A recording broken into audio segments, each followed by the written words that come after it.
Assalamualaikum warahmatullahi wabarakatuh. Perkenalkan, nama saya Chelsea Aprita Latifah dengan NIM 41183506250006. Saya akan mengerjakan tugas ujian akhir semester mata kuliah Ekonomi Indonesia dengan dosen pengampu Bapak Purnama Putra SEAKT MSI. Saya berasal dari program studi ilmu pemerintahan Fakultas Ilmu Sosial dan Ilmu Politik.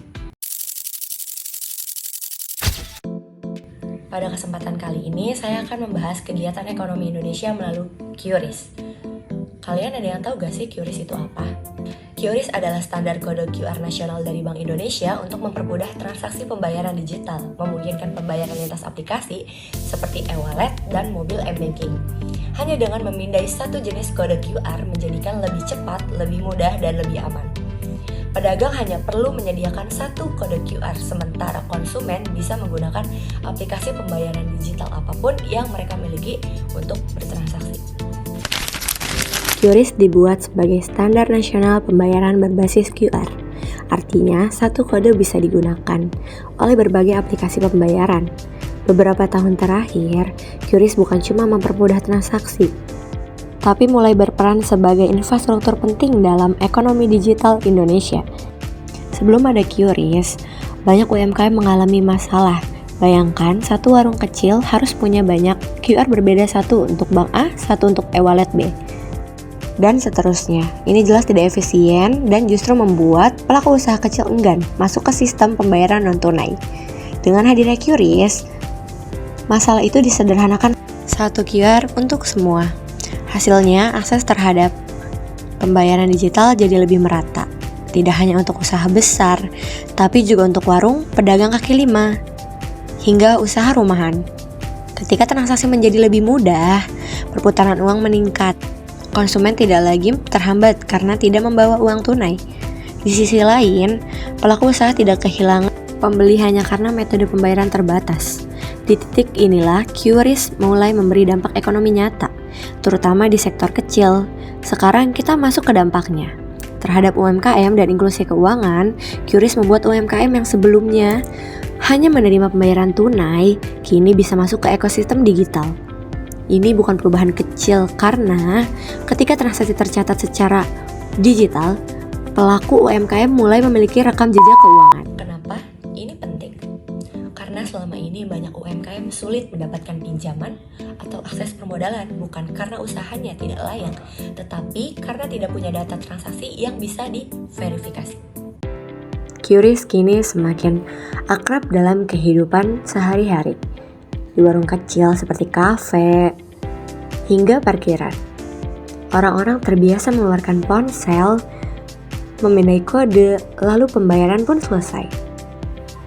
Banyak pengguna menilai QRIS sebagai solusi praktis karena tidak perlu membawa uang tunai dan tidak direpotkan dengan kembalian. Namun pengalaman ini tidak selalu berjalan mulus. Ketika jaringan internet tidak stabil atau aplikasi bermasalah, proses pembayaran justru menjadi lebih lama. Sehingga kepraktisan yang dijanjikan terasa bergantung pada kondisi tertentu. Dari sisi pedagang, khususnya UMKM, QRIS dianggap membantu menarik pelanggan, terutama dari kalangan muda yang terbiasa dengan pembayaran digital. Meski demikian, sebagian pedagang masih menyimpan keraguan karena adanya biaya layanan dan fakta bahwa tidak semua pembeli memahami atau mau menggunakan sistem non-tunai, sehingga uang tunai tetap dibutuhkan sebagai alternatif. Di sisi lain, tidak semua lapisan masyarakat memandang QRIS secara positif. Sebagian orang, terutama yang kurang akrab dengan teknologi, mereka khawatir akan kesalahan transaksi, pemotongan saldo, atau kebocoran data, sehingga lebih memilih pembayaran konvensional yang dianggap lebih aman dan mudah dipahami. Bahkan di kalangan generasi muda sendiri, muncul pandangan kritis bahwa QRIS sering dipuji sebagai simbol kemajuan ekonomi digital tanpa cukup membahas kesenjangan akses yang masih ada.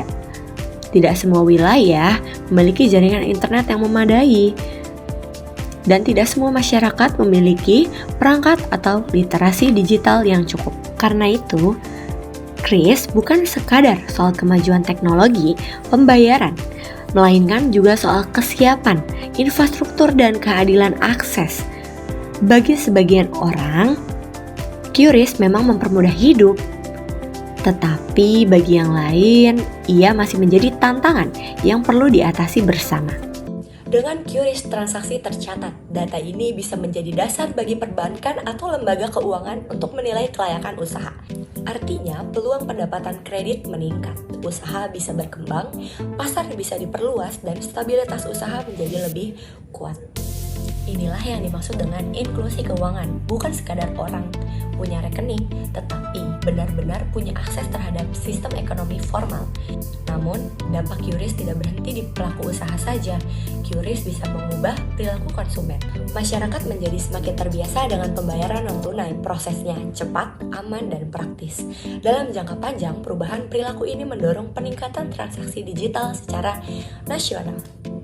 Di level makro, meningkatnya transaksi digital berkontribusi pada pertumbuhan ekonomi digital Indonesia. Sektor ini sekarang menjadi salah satu fondasi penting PDB masa depan, seiring dengan perkembangannya e-commerce dan layanan berbasis teknologi lainnya. Namun, penting juga untuk bersikap kritis. QRIS memang meningkatkan efisiensi dan perputaran uang, tapi tidak otomatis menyesuaikan semua masalah ekonomi. Tantangannya seperti literasi digital, keamanan data, dan ketimpangan akses teknologi masih harus diatasi. Meski begitu, secara keseluruhan, QRIS telah memperkuat fondasi ekonomi digital Indonesia. Ia meningkatkan efisiensi transaksi, mempercepat perputaran uang, dan membuka peluang ekonomi yang sebelumnya tertutup, khususnya bagi para UMKM. Jadi, QRIS sebenarnya lebih dari kode yang kita scan. Ia adalah infrastruktur ekonomi baru yang mendorong UMKM naik kelas, memperluas inklusi keuangan, dan mempercepat transformasi ekonomi digital Indonesia.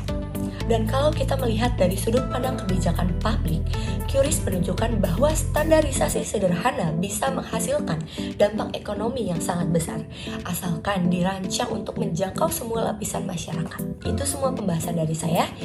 Jadi QRIS sangatlah berpengaruh terhadap kelangsungan ekonomi di Indonesia, di sektor perdagangan maupun lainnya. Sekian pembahasan dari saya. Wassalamualaikum warahmatullahi wabarakatuh.